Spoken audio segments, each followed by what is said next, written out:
उपस्थित सभी भाइयों बहनों, नौजवान साथियों और प्यारे बच्चों, मुझे आज इस बात की प्रसन्नता है कि बैजनाथ जो हमारे भगवान शिव की पवित्र धरती, जहां आज इस कार्यक्रम का आयोजन किया गया, जहां भगवान शिव के आशीर्वाद लेने का भी सौभाग्य प्राप्त हुआ, वहां आप सबके दर्शन करने का भी सौभाग्य प्राप्त हुआ।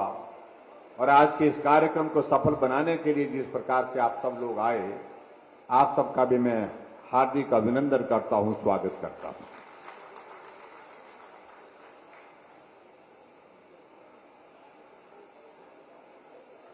हिमाचल को देवभूमि कहा जाता है, और जब देवभूमि कहा जाता है तो स्वाभाविक रूप से हमारे मस्तिष्क में इस प्रकार का एक चित्रण बनता है कि इस धरती पर देवता निवास करते हैं।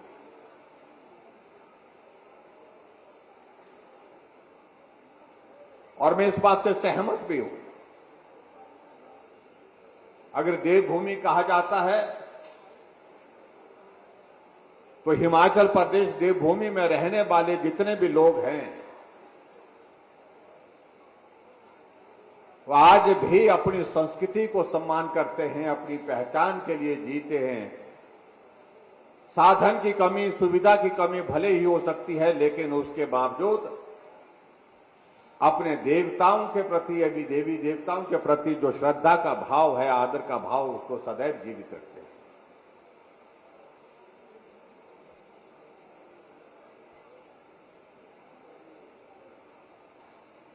आज आपके बीच में एक विशेष कार्यक्रम के आयोजन के तहत हमारा आना हुआ है।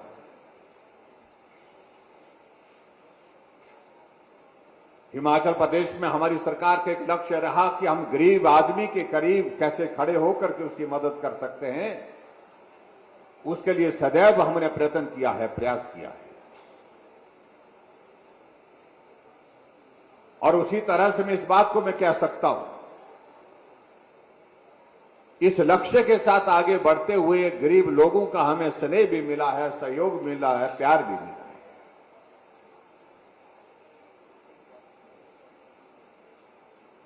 अपने साथियों के साथ चर्चा करने के पश्चात, अधिकारियों के साथ चर्चा करने के पश्चात हम सबके मन में एक विषय आया कि बहुत सारे लोग ऐसे हैं जो गरीब हैं, लेकिन गरीब होने के बावजूद ऐसा नहीं है कि मनुष्य का कोई अपना अरमान नहीं होता है, अपनी भावनाएं नहीं होती है। व्यक्ति चाहे गरीब है, चाहे अमीर है, लेकिन सबकी अपनी भावनाएं होती है, अपनों के लिए भावनाएं होती हैं। और ऐसे में इस बात को लेकर के एक बात आई, जो साधन संपन्न व्यक्ति है अपने परिवार में, वो अपनी बेटी की शादी, बेटे की शादी हजारों की संख्या में लोगों को बुला करके धूमधाम के साथ, बाजे गाजे के साथ जो है वो आयोजन के साथ पूरा करते हैं। और स्वाभाविक रूप से उनको भी अधिकार है।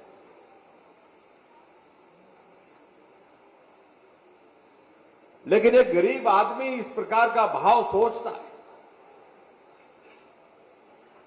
मैं अपने बेटे की शादी, अपनी बेटी की शादी करूं,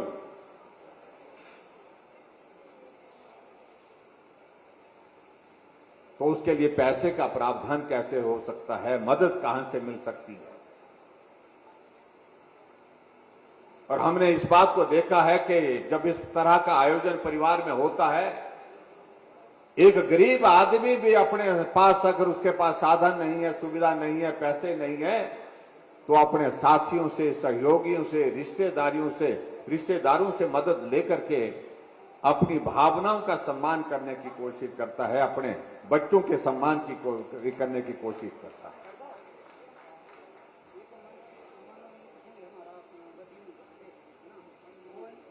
क्योंकि भावनाओं को रोका नहीं जा सकता।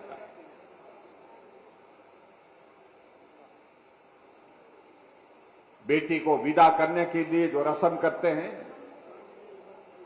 चाहे अमीर है चाहे गरीब है, लेकिन भावना उसमें एक ही हो जाती, वो एक ही होती है कि मेरी बेटी मेरे घर से रुखसत हो रही है, दूसरे के परिवार में जा रही है, दूसरे घर को आबाद करने के लिए जा रही है, वो वहां पर सुखी रहे, आराम से रहे, अच्छी जिंदगी वहां पर बिताए, ऐसी भावना सदैव हर व्यक्ति की होती है।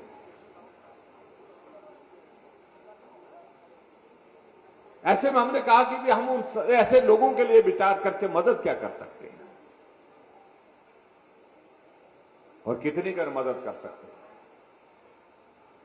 तो बात करने के बाद साथियों के साथ सब चर्चा हुई तो एक विचार आया कि हमको कोई योजना की शुरुआत करनी चाहिए और उस योजना के अंतर्गत जिस दिन उस गरीब मां बाप की उस बेटी की शादी है, वो अपने परिवार का मां बाप का घर छोड़ करके दूसरे के घर आबाद करने के लिए जा रही है, उसको आशीर्वाद भी दें और आशीर्वाद के साथ साथ में हम सरकार की ओर से उसको शगुन के रूप में 31,000 रुपए दें। इस बात का निर्णय हमारी सरकार ने किया और आज मुझे इस बात की खुशी है, उस योजना की आज विधिवत हमने यहां पर जो है वो, हालांकि कई दिनों से चल पड़ा है काम, लेकिन आज उसकी विधिवत शुरुआत की गई। मैं इस बात से सहमत हूं, आज के इस दौर में 31,000 बहुत ज्यादा ऐसा पैसा नहीं है कि जिससे बहुत सारी चीजें हो सकती हैं, लेकिन उसके पीछे एक भाव है, पवित्र भाव है कि उस परिवार की उस बेटी के लिए जो है सम्मान के साथ वो अपने मां बाप का घर रुखसत करके दूसरे घर में जा रही है, तो उसके साथ जो है मां बाप अपनी भावनाएं व्यक्त करते हुए उसको आशीर्वाद दे रहे हैं और सरकार उस सारे मामले को लेकर के उसके साथ खड़ी है। इसलिए हमने कहा कि इसकी शुरुआत करनी चाहिए और मुझे इस बात की खुशी है 1 अप्रैल 2021 को हमने इस शगुन योजना की शुरुआत की और इस योजना की शुरुआत करने के पश्चात धीरे धीरे जब लोगों को इस बात की जानकारी मिली, यहां मैं बच्चों से बात कर रहा था, उन बेटियों से बात कर रहा था, उनको जानकारी मिली, उनके परिवार को जानकारी मिली, आंगनबाड़ी वर्कर के माध्यम से जानकारी मिली कि ऐसी योजना सरकार ने शुरू की है जहां आपको 31,000 रुपए जो है वो शगुन के रूप में आपको शादी करने पर मिलेगा। और उनने कागज की वो औपचारिकता पूरी की, उस औपचारिकता को पूरा करने के पश्चात आज मुझे इस बात की खुशी है कि अभी तक हमने हिमाचल प्रदेश में 6,626 बेटियों को मुख्यमंत्री शगुन योजना के अंतर्गत जो है हम 17 करोड़ रुपए जो है शगुन के रूप में उनको दे चुके हैं। हम इस बात से सहमत हैं कि नई योजना है कि अभी जानकारी का भी अभाव है। नई योजना की औपचारिकता पूरा करने के लिए भी थोड़ा वक्त लग रहा होगा, लेकिन फिर भी उसके बावजूद एक शुरुआत हो गई हिमाचल प्रदेश में। एक गरीब मां बाप की भावनाओं का सम्मान करने की सरकार की ओर से जो कोशिश हुई है, उसमें हम सफल होकर के आगे बढ़ रहे हैं।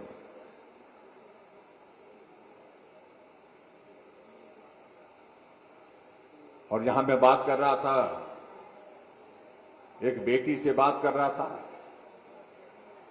मैंने कहा 31,000 रुपए आपको सरकार की ओर से मिला, आपने कहां डाला, क्या खर्च किया उसका? अपने खाते में डाला या अपने पति के खाते में डाला? और वो बेटी कहती है ना पति के खाते में डाला ना अपने खाते में डाला, मैंने अपने पिताजी के खाते में डाला। हमने कहा ऐसा क्यों किया? कहा कि मेरी शादी की रस्म पूरा करने के लिए मेरे मां बाप ने खर्च किया था और मैंने कहा कि आपकी बेटी होने के नाते मैं आपकी इसमें ये मदद कर सकती हूं, जो मुझे सरकार की ओर से शगुन योजना के अंतर्गत 31,000 रुपए मिला और वो मैं आपको ही समर्पित कर रही हूं। और मैं इस बात को कह सकता हूं, एक बेटी ही कर सकती है ये काम, क्योंकि बेटी का भाव अपने मां बाप के प्रति श्रद्धा का और आदर का जिस प्रकार का होता है, ये दूसरा कोई आदमी सहजता से सरलता से नहीं कर सकता है। बेटी ने खड़े होकर के अपने बाप की मदद, पिता की मदद करने के लिए कोशिश की। मैं उस बेटी को नमन करता हूं, बहुत बहुत बधाई देता हूं। और इस योजना के अंतर्गत हमारी मंशा कि गरीब आदमी की मदद की दिशा में हम आगे बढ़े। हमारे कई साथी कहते होंगे कि क्या होता है 31,000 रुपए में, क्या होता है 31,000 रुपए में, कुछ होता है या नहीं होता। ये विषय नहीं सोचने का। विषय तो यह है कि छोटी सी राशि जो मदद के रूप में हम दे रही हैं, उसके पीछे एक भाव है, उसकी श्रद्धा है, उसके पीछे एक भावना है, उसका सम्मान होना चाहिए। बेटी के बारे में बहुत सारे लोग आज से पहले बोलते रहे, लेकिन समस्या का समाधान बोलने से नहीं होगा। हमें आकर के व्यवहारिक रूप से काम करना होगा। हमें मदद के लिए खड़ा होना पड़ेगा, तब जाकर के हम मदद कर सकते हैं। और मुझे इस बात की खुशी है कि हिमाचल प्रदेश में हमारी सरकार ने, जैसे मुझसे पहले भी यहां पर वक्ताओं ने अपनी बात कही, कि एक नहीं अनेक योजनाएं महिलाओं को सुदृढ़ करने के लिए, सुदृढ़ीकरण के लिए, उनको मजबूती देने के लिए, आगे बढ़ने के लिए, उनके सशक्तिकरण की दिशा में हमने कदम उठाए हैं। और मैं इस बात को कह सकता हूं, आज पूरे हिमाचल प्रदेश में पंचायती राज संस्थाओं में 50% आरक्षण का विषय कब शुरू हुआ? जब भारतीय जनता पार्टी की सरकार थी और मैं ग्रामीण विकास और पंचायती राज मंत्री था। उस वक्त शुरुआत की थी। 50% महिलाओं का आरक्षण। हमारे पुरुष भाई और मित्रों का, उनका मूड थोड़ा खराब भी हुआ, लेकिन उसके बावजूद कहा कि चलेगा नहीं। सरकार ने बहुत गलत निर्णय किया। कई लोगों ने इस तरह की बातें कही। पंचायती राज संस्थाओं का आप लोगों ने बहुत नुकसान कर दिया। विकास के कार्य अब कैसे हो पाएंगे?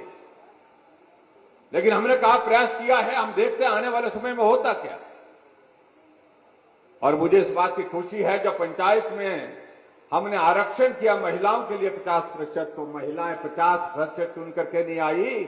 2010 की सरकार की मैं अपनी बात कर रहा हूं, पिछली सरकार की 58%, 58% महिलाएं पंचायती राज संस्थाओं में चुन करके आई और बहुत अच्छी तरह से काम किया। और आज पंचायती राज संस्थाओं में महिलाएं जो है बहुत बेहतरीन काम कर रही हैं।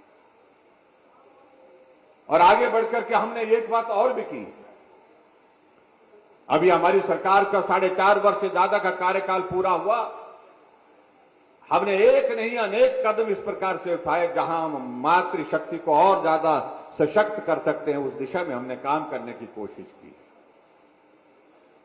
पूर्व में सरकार में गुड़िया हत्याकांड जैसी घटना घटित हुई थी।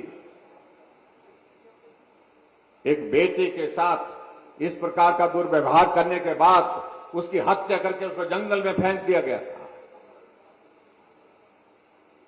और हमारी सरकार जब बनी तो पहले दिन की कैबिनेट की बैठक में हमने निर्णय किया कि हम हिमाचल प्रदेश में गुड़िया को इस प्रकार से मरने नहीं देंगे। हमने तय किया, गुड़िया हेल्पलाइन की शुरुआत पहली कैबिनेट की निर्णय में हमने शामिल किया, पहले दिन शामिल किया कि आने वाले समय में ऐसी घटना नहीं होनी चाहिए। उसको रोकने के लिए क्या क्या चीजें कर सकते हैं, वो चीजें करने की हमने कोशिश की। और उसके बाद आगे बढ़ करके, और आज मुझे इस बात को लेकर के भी प्रसन्नता है कि हमने जहां सभी लोगों के लिए जो 60 साल की आयु के ऊपर है उनके लिए पेंशन का प्रावधान किया, उसमें विशेष तौर से महिलाओं के लिए और ज्यादा मजबूती के साथ उनको मदद करने की कोशिश की है। एक जमाना होते तो महिला घर के हिस्सा होती थी, लेकिन आज का ये दौर ऐसा नहीं है। आज महिला हर क्षेत्र में काम करने के लिए घर से बाहर जाती हैं।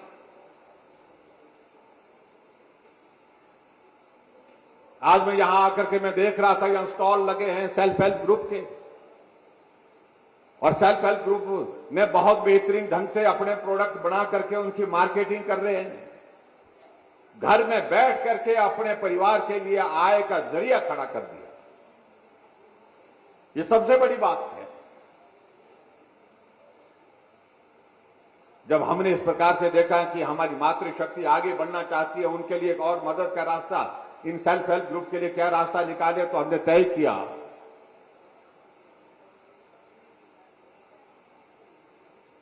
कि हम महिलाओं के लिए खासतौर जो सेल्फ हेल्प ग्रुप के माध्यम से काम कर रही हैं, उनके लिए जो रिवॉल्विंग फंड जो है उसमें 25,000 रुपए की हम मदद करेंगे। 25,000 रुपए हम उन सेल्फ हेल्प ग्रुप को देंगे ताकि वो अपना काम शुरू कर सके। आज महिलाएं सेल्फ हेल्प ग्रुप में पैसा लेकर के, ये पैसा लेकर के अपना काम कर रही। हमने ये भी तय किया कि जितने भी सेल्फ हेल्प ग्रुप है उनको जो लोन मिलता है वो सस्ते दर पर मिले, और उसमें 4% पर हमने जो है लोन देने की व्यवस्था की। ये भी हमने महिला सशक्तिकरण की दिशा में आगे बढ़कर के काम करने का एक और प्रयास किया।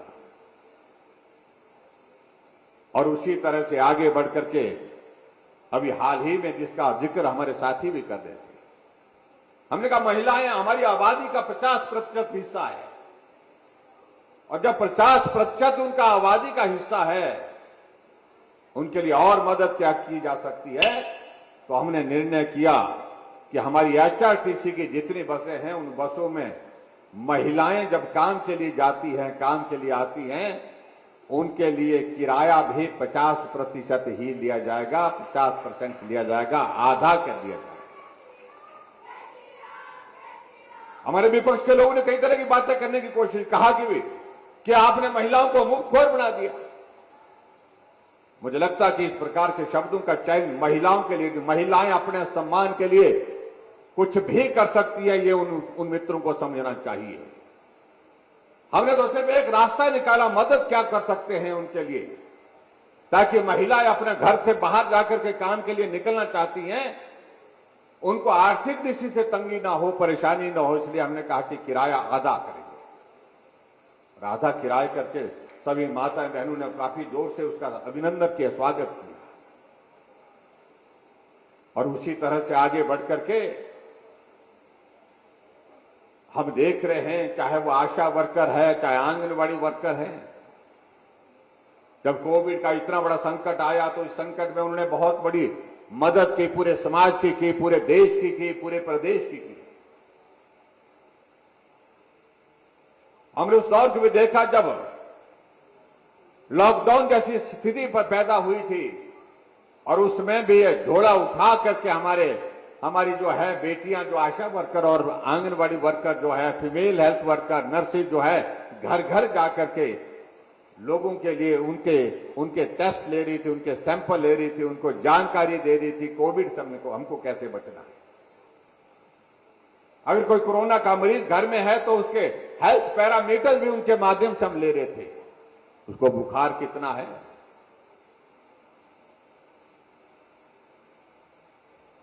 और उसके अतिरिक्त और उसकी पल्स रेट क्या चल रहा है, उसका ऑक्सीजन सैचुरेशन की स्थिति क्या है।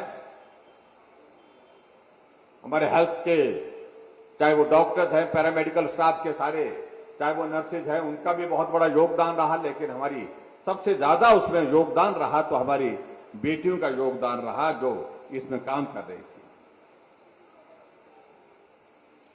तो स्वाभाविक रूप से आज के दिन मुझे लगता है कि हमको इस बात को नहीं भूलना चाहिए कि बेटियों की भूमिका कितनी महत्वपूर्ण आज के इस दौर में हो गई। आज मैं आपके यहां पर बैजनाथ में इस कार्यक्रम में आया हूं, और मुझे इस बात की भी प्रसन्नता है कि बैजनाथ विधानसभा क्षेत्र के विकास के लिए सदैव जो प्रयत्न करने की आवश्यकता थी, उस प्रयत्न को हमने कभी भी छोड़ा नहीं। हमने इस क्षेत्र में एक नहीं बहुत सारी योजनाओं के माध्यम से विकास को गति दी,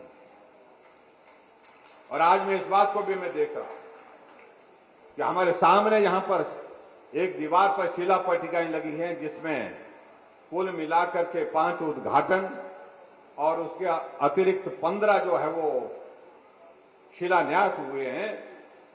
और उन सबकी अगर राशि अगर जोड़ दी जाए, सबको जोड़ दिया जाए, जो हमारे विपक्ष के हमारे कई साथियों को बहुत बुरी लगती है बात कि उद्घाटन क्यों हो रहे, शिलान्यास क्यों हो रहे हैं, मैं उनको ये जानकारी देना चाहता हूं कि तुम अपने दौर में जब सत्ता में थे, तुम अपने दौर में काम नहीं कर पाए। हमने कोविड के दौर में भी गुजरने के बावजूद हम हिमाचल प्रदेश के हर विधानसभा क्षेत्र के विकास के लिए कृत संकल्प हैं और हम काम कर रहे हैं। और आज मुझे इस बात की खुशी है कि आपके इस विधानसभा क्षेत्र के अंतर्गत 20 योजनाओं के लिए 240 करोड़ रुपए के माध्यम से उद्घाटन और शिलान्यास हुए हैं।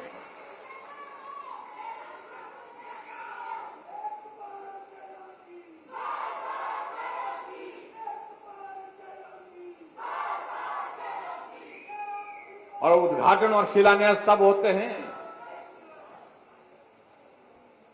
जब उस क्षेत्र में विकास होता है। और मैं इस बात को भी मैं देख रहा हूं, पीडब्ल्यू डिपार्टमेंट में ही हमारे लगभग 97 करोड़ रुपए के उद्घाटन और शिलान्यास आज हुए हैं। और उसी तरह से बैजनाथ में हमारे आईपीएच विभाग के माध्यम से भी लगभग 116 करोड़ रुपए के जो है उद्घाटन और शिलान्यास आज के इस कार्यक्रम में हुए हैं। उसके लिए मैं आप सबको बहुत बहुत बधाई देता हूं।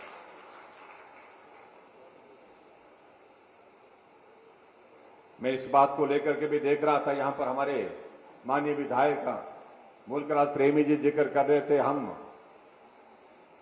अपने इस क्षेत्र के विकास के लिए सदैव प्रयत्न कर रहे हैं। पीछे हम सर्दी के मौसम में बरोट गए थे, उस दिन बरोट में बर्फ पड़ रही थी, उस दिन हमने कार्यक्रम किया। हमने कहा था कि यहां आईटीआई खोलेंगे, पिछले कल हमने कैबिनेट में उसको मंजूरी दे दी। बरोट में आईटीआई खोलने का हमने निर्णय कर लिया और उसको दोनों द्रंग विधानसभा क्षेत्र और आपके बैजनाथ विधानसभा क्षेत्र दोनों के लिए उसका लाभ होगा।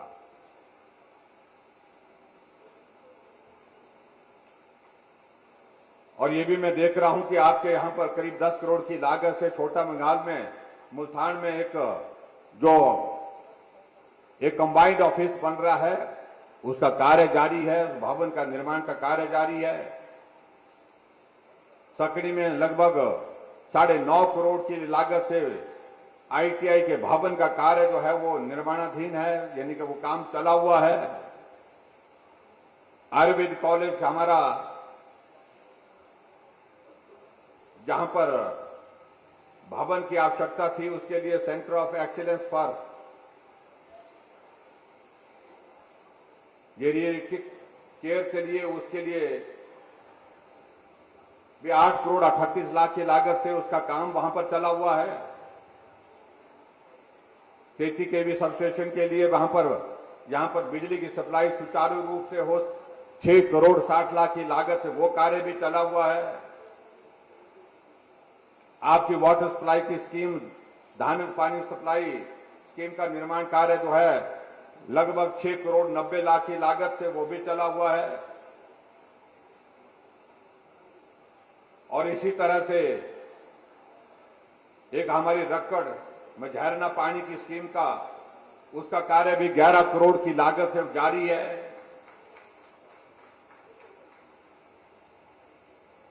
टिकरी सगूर पानी सप्लाई की जो वाटर सप्लाई स्कीम है उसका भी 3 करोड़ की लागत से वो काम भी जारी है।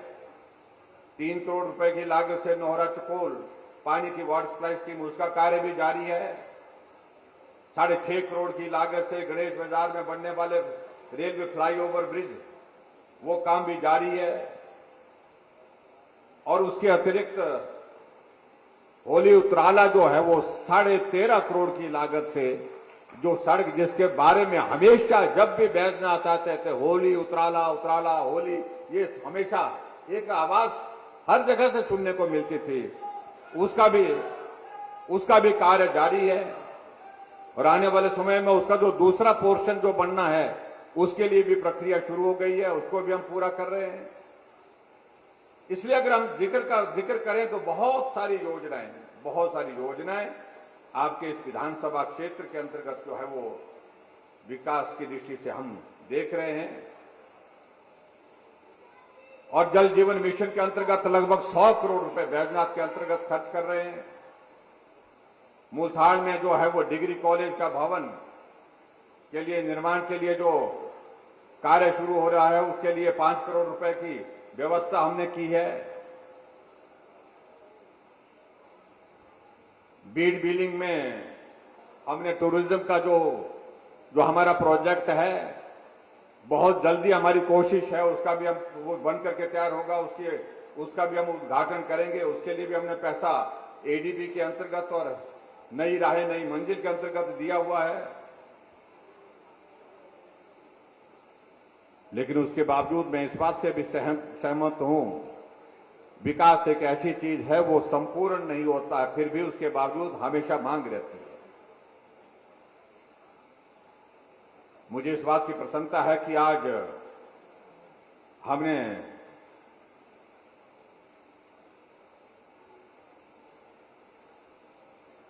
हिमाचल प्रदेश में एक नई शुरुआत भी, जिस योजना का हमने बाल पोषण योजना जिसका हमने जिक्र किया, जिसकी लॉन्चिंग विधिवत आज यहां की, उसके माध्यम से ये बहुत आवश्यक है कि हमारे आने वाली जो जनरेशन है वो मजबूत हो, दिमाग से भी और शरीर से भी मजबूत हो। और उसके लिए जो योजना को बाल सुपोषण योजना के अंतर्गत जो एक आपको पूरा कि बच्चे को किस वक्त जो है वो किस समय किस प्रकार से उसके लिए भोजन किस प्रकार से कौन कौन सी चीजें दे करके वो बच्चा मानसिक रूप से भी स्वस्थ होगा और शारीरिक रूप से भी स्वस्थ होगा, सारी इसके लिए डिटेल एक योजना हमने शुरू की है।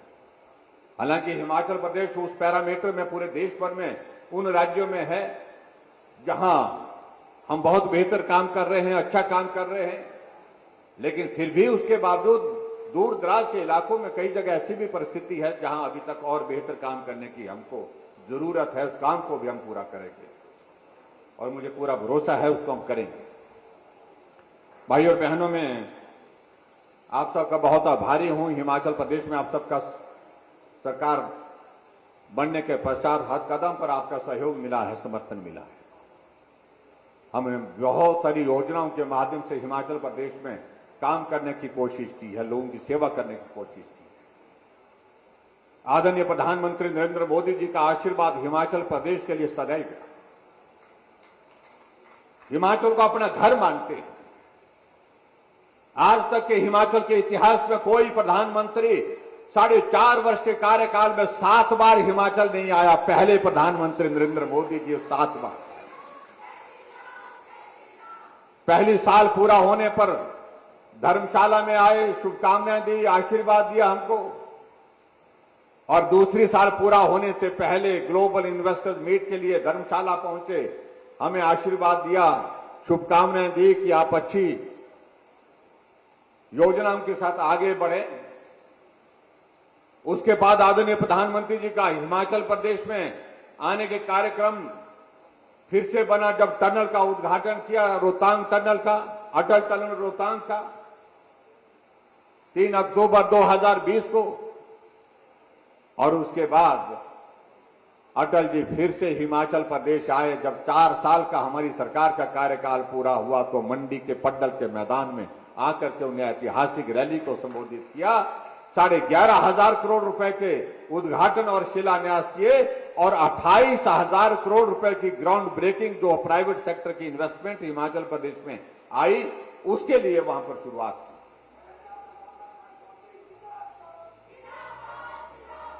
और यही नहीं, उसके बाद जब 8 साल का कार्यकाल आदरणीय प्रधानमंत्री जी का बतौर देश के प्रधानमंत्री के नाते पूरा हुआ, उन्होंने कहा कि मैं हिमाचल आकर के देवभूमि हिमाचल प्रदेश से पूरे देश को संबोधित करूंगा। 8 साल पूरे होने पर और दिल्ली से आए, शिमला के रिज के मैदान में पहुंचे। पूरे देश के मुख्यमंत्री उस कार्यक्रम में जुड़े हुए थे वर्चुअल माध्यम से, और आप लोगों ने देखा हुआ रिज के मैदान में पहुंचने से पहले प्रधानमंत्री जी जब शिमला के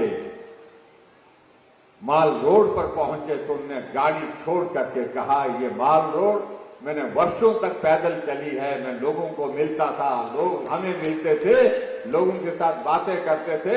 आज हम पैदल चलेंगे, माल रोड के एक कोने से दूसरे कोने तक पैदल चले। लोगों ने उनको सर आंखों पर बिठाया, लोगों ने उनका अभिनंदन किया, स्वागत किया और उन्होंने भी उनका अभिवादन स्वीकार किया। और इसके मैदान से उन्होंने पूरे देश को संबोधित किया। 700 से ज्यादा जिले वर्चुअल माध्यम से उस वक्त जुड़े हुए थे। प्रधानमंत्री जी ने 17 लाख लोगों के साथ सीधा उस दिन जो है अपना संबोधन लोगों तक पहुंचाया। और उसके बाद कुछ दिनों के पश्चात फिर प्रधानमंत्री जी हिमाचल आए और मुख्य सचिवों का सम्मेलन था।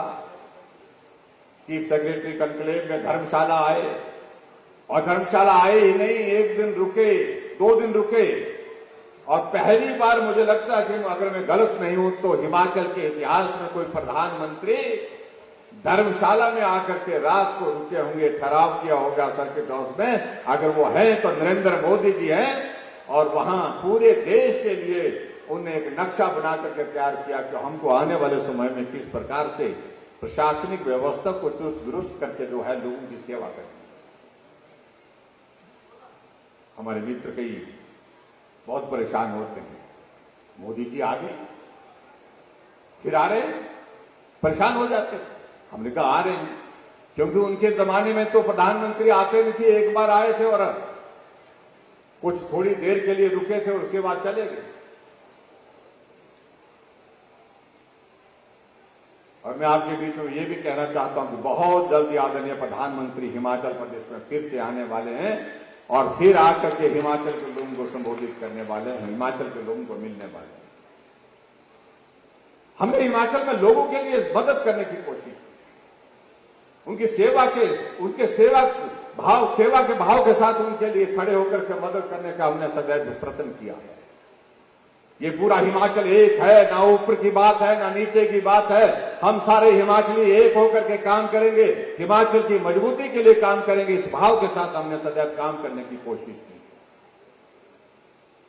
हमने इस बात को भी सुनिश्चित किया कि हम बदले की भावना से काम नहीं करेंगे। हम हिमाचल प्रदेश को देवभूमि कहते हैं तो देवभूमि कहने के अभिप्राय यह है कि हम यहां पर काम भी उस प्रकार से उस संस्कृति के मुताबिक करें, बदले की भावना, राजनीतिक प्रतिशोध की भावना के साथ काम न करें। हमने प्रथा को आगे बढ़ाने के लिए प्रयत्न किया है, कोशिश की।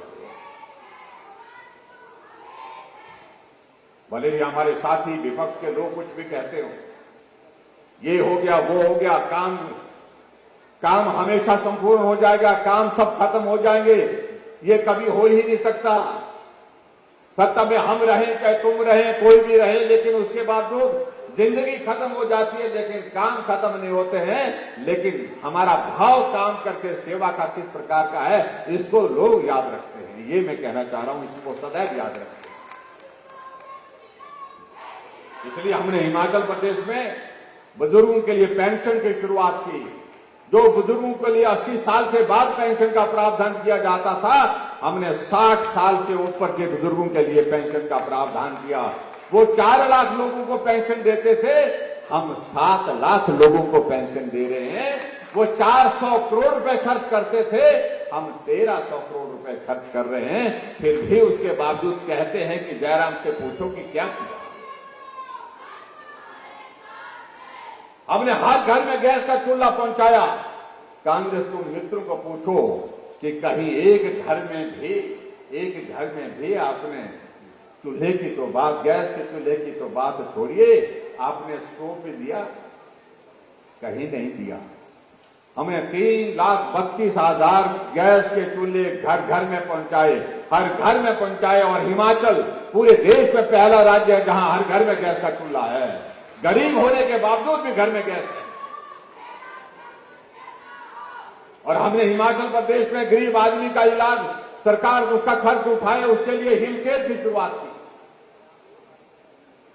वो 50 साल सत्ता में रहे, लेकिन गरीब आदमी जब बीमार होता है, उसके घर में किस तरह की परिस्थिति होती है, उसके परिवार के लोग कितने तनाव में होते हैं।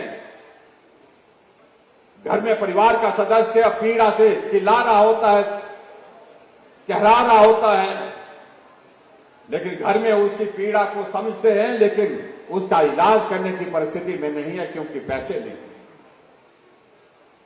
कई लोग जमीन गिरवी रख देते हैं, घर गिरवी रख देते हैं, इलाज के लिए, अपने परिवार के उस सदस्य के जीवन को बचाने के लिए गहने गिरवी रख देते हैं। लेकिन कभी भी सरकार ने सोचा नहीं कि ना जमीन गिरवी होनी चाहिए गरीब की, ना गहने गिरवी होने चाहिए,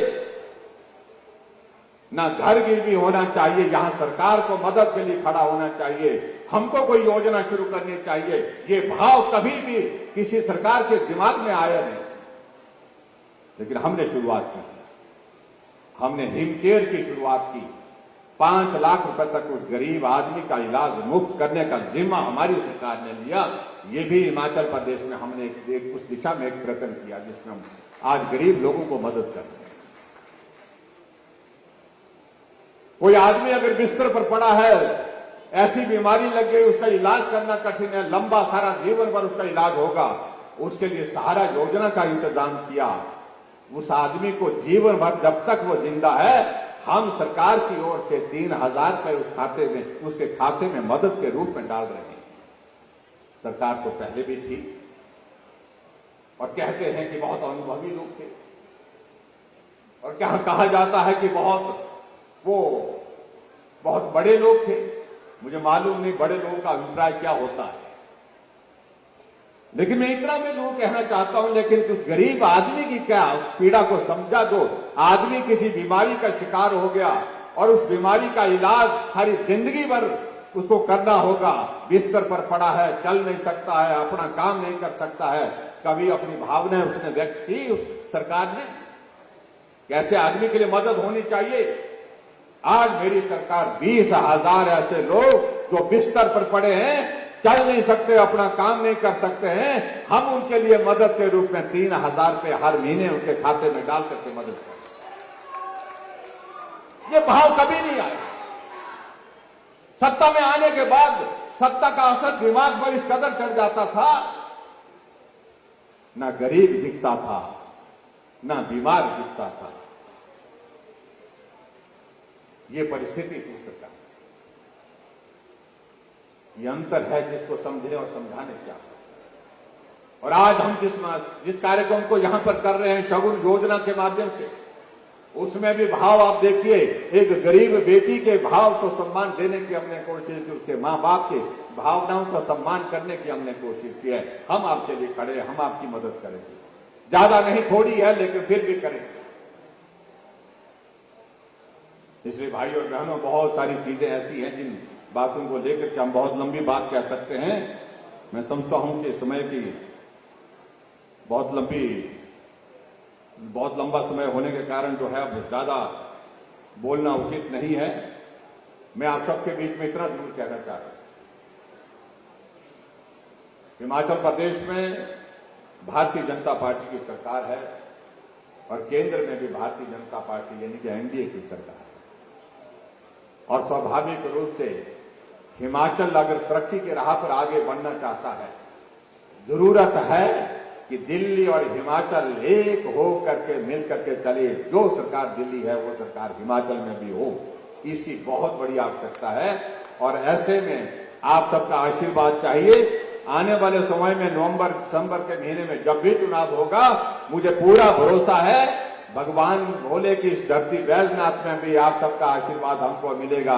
भाजपा की सरकार हिमाचल प्रदेश में फिर बनेगी और उस सरकार में, हिमाचल प्रदेश की सरकार में बैजनाथ से विधायक का भारतीय जनता पार्टी का होगा। इस बात को लेकर के मुझे पूरा विश्वास है, इस काम को आप करेंगे।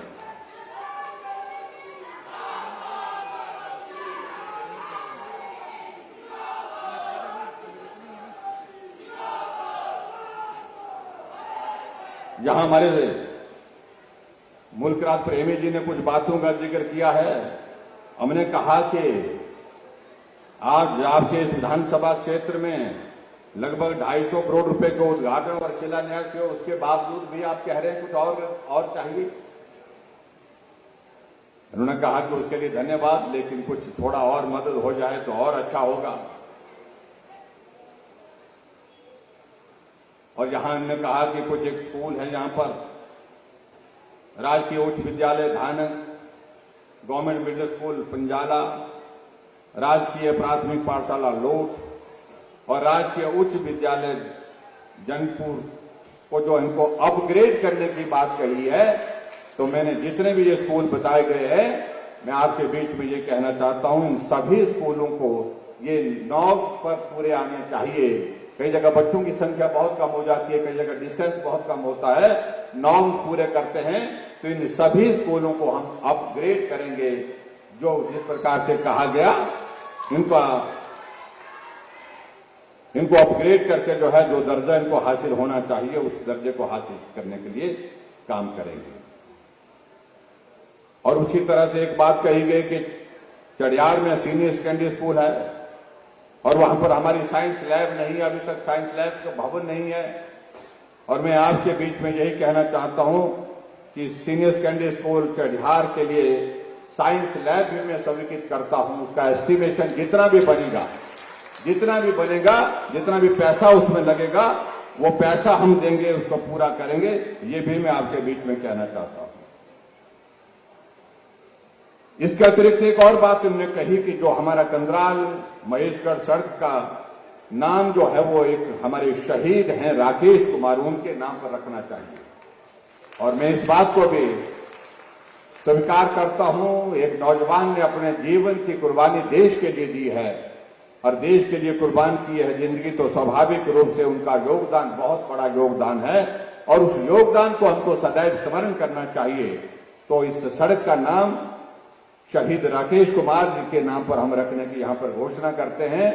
और उसके साथ साथ में इस सड़क को और बेहतर करने की दृष्टि से मैं पीडब्ल्यू डिपार्टमेंट को भी आदेश देता हूं, जहां पक्का करने की जरूरत है, इसको पक्का करने की दृष्टि से भी आप काम करें। ये भी मैं आपके बीच में कहना चाहता हूं, उसको भी पूरा किया जाएगा।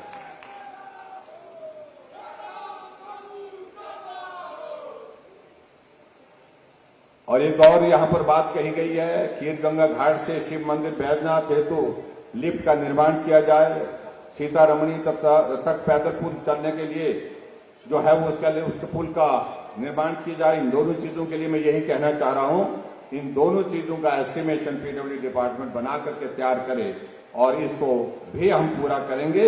ये भी मैं आपके बीच में कहना चाह रहा हूं। एक और बात यहां पर कही कि बैजनाथ विकासखंड की 3 पंचायतें लंबा गांव व 7 पंचायतें पंचरुखी के साथ हैं, उन्हें विकासखंड बैजनाथ से जोड़ा जाए। कामकाज की दृष्टि से कहा गया कि नहीं तो थोड़ा वो हमको उल्टा पड़ रहा है, कामकाज के लिए जाना पड़ रहा है, तो इसलिए इसको भी मैं जो एडमिनिस्ट्रेटिव रिपोर्ट हमारी आएगी उसके मुताबिक जिस प्रकार से मांग की है उस प्रकार से हम इसको पूरा करेंगे। ये भी मैं आपके बीच में कहना चाहता हूं, इसको भी पूरा करेंगे ताकि लोगों को आने जाने के लिए सुविधा हो सके। और इसके अलावा एक और बात कही गई है, त्रिहिल खुडली सड़क में रेलवे ओवरब्रिज, हालांकि एक रेलवे ओवरब्रिज के लिए हमने, क्योंकि इसमें बहुत एक लंबा प्रोसेस होता है, रेलवे डिपार्टमेंट के साथ टेकअप करना पड़ता है, उस सारी चीज के लिए पहले भी एक रेलवे ओवरब्रिज के लिए हमने शुरुआत की थी, उसका काम शायद चला हुआ है जिस प्रकार से बताया गया। और इसको भी हम रेलवे डिपार्टमेंट के साथ टेकअप करेंगे ताकि ये रेलवे ओवरब्रिज जो है बन करके तैयार हो, लोगों को आने जाने के लिए कठिनाई ना हो, उस दृष्टि से इसकी सुविधा हो, इस बात को भी हम सुनिश्चित करेंगे। ये भी मैं आपके बीच में यहां पर कहना चाहता हूं।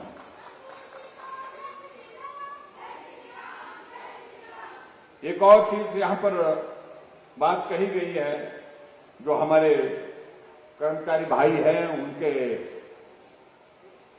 पूर्व कर्मचारी हैं, उनका एक कोई भवन का निर्माण कार्य यहां पर होना है और मुझे मालूम नहीं उसकी जमीन वगैरह की व्यवस्था है उससे हुआ है, उसके लिए कुछ पैसे की आवश्यकता बताई जा रही है और मैं उस भवन के निर्माण के लिए सारे कागजात मुझे जो हमारे कर्मचारी नेता हैं वो सब लोग हमको दे दें, तो उसके लिए मैं यहां पर 10 लाख रुपए देने की जो है यहां पर घोषणा करता हूं ताकि उस भवन को भी बना करके पूरा किया जा सके। ये भी मैं आपके बीच में कहना चाहता हूं। अंत में एक बात और के लिए जिसमें खासतौर से विधायक महोदय जी आग्रह कर रहे हैं कि बैजनाथ के लिए कोई चीज, बैजनाथ के साथ साथ में हमारा जो दूसरा जो इलाका है, खासतौर से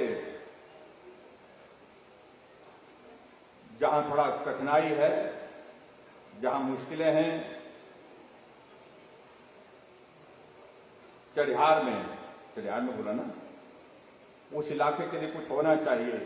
बैजनाथ के लिए मैं कहा कि सारे हम चाह रहे हैं कि आने वाले समय में यहाँ पर कोई ऐसा पॉलिटेक्निक कॉलेज या इस प्रकार का इंजीनियरिंग कॉलेज की मांग की है हमने, वो सारी चीज को हम एग्जामिन कर लेंगे, जो औपचारिकताएं उसकी करने की उस दिशा में आगे बढ़ेंगे और आने वाले समय में उस पर निश्चित रूप से हम विचार करेंगे। अगर वो केंद्र से मदद मिलती है, प्रदेश से करना होगा, उन सारी चीजों पर सारी संभावनाओं को तलाशेंगे, लेकिन आपके इस इलाके के लिए और बेहतर क्या किया जा सकता है उसमें कोई कमी नहीं छोड़ेंगे।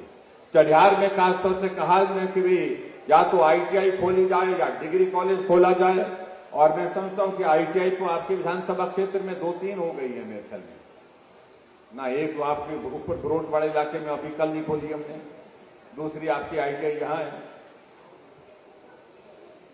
लेकिन चढ़ियार के लिए हाँ जी नहीं, देखिए पॉलिटेक्निक कॉलेज का प्रोसेस बहुत लेंथी है, बहुत लंबा है। उसके लिए अगली बार की सरकार बनाओ तो उसके लिए उसका भी इंतजाम करेंगे, ये भी मैं कहना चाहता हूं। लेकिन मैं इतना जरूर कहना चाहता हूं कि एक चीज का जो मैं फीडबैक लिया कि वहां चढ़ियार वाला जो इलाका आपका थोड़ा कठिन है, थोड़ा दुर्गम है, यहां से थोड़ा दूर भी है, और वहां एक मांग आपके यहां से आ रही है कि अगर वहां पर डिग्री कॉलेज खोला जाए तो उस इलाके के लिए, बेटियों के लिए, बच्चों के लिए वहां पर पढ़ने की एक बहुत बेहतरीन सुविधा होगी। तो मैं आपके चढ़ियार में डिग्री कॉलेज खोलने की घोषणा करता हूं। डिग्री कॉलेज आपको दे दिया जाएगा और बाकी बातें जो है, जो रही होंगी, उनको आने वाले समय में पूरा करेंगे, इतनी बात कहता हूं।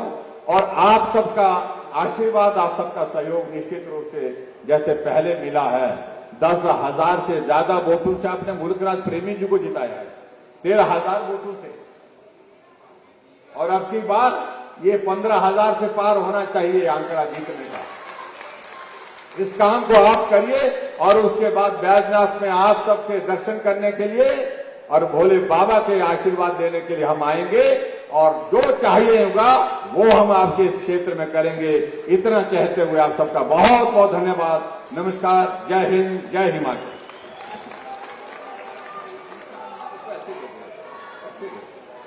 एक पटवार सर्कल के लिए हमने कहा है, चौगान के लिए, तो ये पटवार सर्कल बना करके तैयार करेंगे।